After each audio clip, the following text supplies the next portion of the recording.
Guys, നമ്മുടെ വീഡിയോയിലേക്ക് ഏവർക്കും വീണ്ടും സ്വാഗതം. ഞാൻ ഇന്ന് കുറച്ച് ലേറ്റ് ആയി എന്താ പറയുക ഒരു വീഡിയോ ഇടാൻ വേണ്ടിയിട്ട്, കാരണം വെച്ചാൽ കുറച്ച് തിരക്കുകളായതുകൊണ്ടാണ് ഞാൻ വീഡിയോ ഇടാത്തത്. അപ്പോൾ നമ്മൾ ഇന്നത്തെ വീഡിയോ എന്ന് പറഞ്ഞു കഴിഞ്ഞാൽ ഇൻസ്റ്റാഗ്രാം, ഫേസ്ബുക്ക്, അതുപോലെ തന്നെ ഏതൊരു നമ്മുടെ സോഷ്യൽ മീഡിയ, ഇനി യൂട്യൂബ് ആയിക്കോട്ടെ, ഏത് തുറന്നാലും അവിടെ മെസ്സി ടാക്കിൾ ചെയ്തു, മെസ്സിക്ക് റെഡ് കാർഡ് എന്ന് പറയുന്ന എല്ലാ എന്താ പറയുക കോമാളികൾക്ക് വേണ്ടിയിട്ടാണ് ഞാൻ ഇന്നത്തെ വീഡിയോ എന്താ പറയുക കൊണ്ടുവരുന്നത്. അപ്പോൾ നമുക്ക് തുടങ്ങാം. ഓക്കെ, നമുക്ക് എല്ലാവർക്കും അറിയാം അർജന്റീന ഒരു മിന്നും പ്രകടനം കാഴ്ചവെച്ച് നമ്മുടെ അൾജീരിയക്കെതിരെ. അപ്പോൾ അൾജീരിയക്കെതിരെ മിന്നും പ്രകടനം കാഴ്ചവെച്ചതിൽ ഒരു ചെറിയൊരു ഒരു ഫൗൾ പ്ലേ മെസ്സി കാണിച്ചു. മെസ്സി എന്താ പറയുക അൾജീരിയൻ പ്ലെയറിനെ ചവിട്ടി വീഴ്ത്തി. അവന് എന്താ പറയുക മെസ്സിക്ക് റെഡ് കാർഡ് കൊടുത്തില്ല, അത് കൊടുത്തില്ല, മറ്റത് കൊടുത്തില്ല, മാങ്ങ തേങ്ങ എന്ന് പറഞ്ഞാൽ ഒരുപാട് കിടന്നൊക്കെ ഭയങ്കര കരച്ചിലാണ്. അപ്പോൾ അതിന് വേണ്ടിയിട്ടാണ് ഞാൻ നിങ്ങളുടെ വീട്ടിലേക്ക് വീഡിയോ കൊണ്ടുവന്നത്. ഇപ്പോൾ നിങ്ങൾക്ക് ഞാൻ ഒരു വീഡിയോ കാണിച്ചു തരാം. ഈ വീഡിയോ നിങ്ങൾക്ക് ശരിക്കും കണ്ടോ? ഈ വീഡിയോ നിങ്ങൾ ശരിക്കും കാണുമ്പോഴേക്കും നിങ്ങൾക്ക് തന്നെ മനസ്സിലാവും അൾജീരിയ പ്ലെയർ റോക്കറ്റ് പോലെ മെസ്സിയുടെ മുന്നിലേക്ക് റോക്കറ്റ് വിട്ട പോലെ എന്താ പറയുക ചലഞ്ചായിട്ട് വന്നതാണ്. മെസ്സിയുടെ മുമ്പിലേക്ക് റോക്കറ്റ് പോലെ വെട്ടി അൾജീരിയ പ്ലെയർ ചലഞ്ചിന് വേണ്ടി വന്നതാണ്. നിങ്ങൾക്ക് വീഡിയോയിൽ വ്യക്തമായിട്ട് കാണാം. അപ്പോൾ റോക്കറ്റ് പോലെ മെസ്സിയുടെ മുന്നിലേക്ക് വന്നിട്ട് മെസ്സിയുടെ തൊട്ട് മുമ്പിൽ വന്നിട്ട് അവിടെ ഒരു ചലഞ്ച് നടന്നു.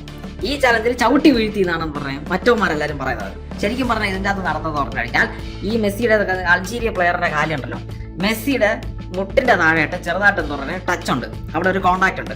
അപ്പൊ ആ കോണ്ടാക്ട് കാരണം എന്താ പറയുക ഈ അൾജീരിയ പ്ലെയർ നേരെ വന്ന് വീഴയല്ല, അത് മര്യാദയ്ക്ക് എന്താ പറയുക അത് പോകാമായിരുന്നു. പക്ഷേ എന്താ പറയുക റോക്കറ്റ് പോലെ വിട്ടു പോയതല്ലേ.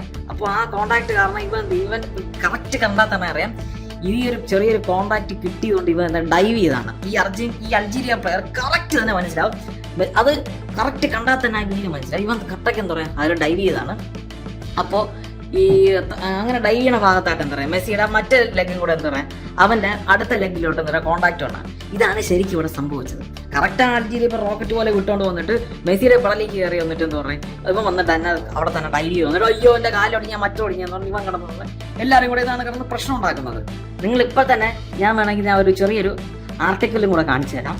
ഈ ഫിഫയുടെ ഒരു ആർട്ടിക്കിളാണ്. സംഭവം എന്താണെന്ന് വെച്ച് കഴിഞ്ഞാൽ ഒരു ടാക്കിൾ എന്ന് പറഞ്ഞാൽ സീരിയസ് ആയിട്ട് എന്താ പറയുക ചലഞ്ച് ചെയ്ത്, അല്ലെങ്കിൽ ഒരു സീരിയസ് ആയിട്ടൊരു ഫൗൾ പ്ലേ, അല്ലെങ്കിൽ ഒരു ഡേഞ്ചറസ് ആയിട്ടുള്ള കാര്യങ്ങൾ വേണം, അല്ലെങ്കിൽ ഒരു ഫോഴ്സ്ഡ് ആയിട്ടുള്ള എന്തെങ്കിലും അവിടെ വേണം. ഇവിടെ മെസ്സി ഒന്നും ചെയ്യില്ല. ഇവിടെ മെസ്സി എന്താ പറയുക ഫോഴ്സ് ആയിട്ടൊന്നും ഉപയോഗിക്കില്ല, ബ്രൂട്ടലായിട്ടൊന്നും ചെയ്യുന്നുമില്ല. അവൻ തന്നെ വന്ന് ഓടി മെസ്സിയുടെ പെടലിൽ കയറിയാണ്. എന്നിട്ട് വന്നിട്ടാണ് അടുത്ത അവൻ വന്ന് പറഞ്ഞാൽ അവിടെ ഡൈവ് അടിച്ച് വന്ന് വീണത്.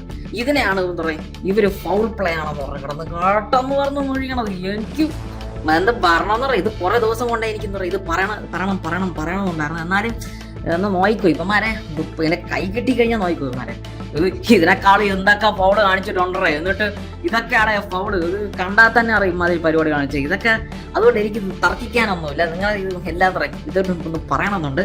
അപ്പോൾ എന്തായിരുന്നാലും എന്താ പറയുക എല്ലാവരും വീഡിയോ മാക്സിമം ഷെയർ ചെയ്യുക. എല്ലാവർക്കും ഇതൊരു പാഠമാവട്ടെ. അപ്പോൾ ഗൈസ് എല്ലാവർക്കും ശുഭദിനം.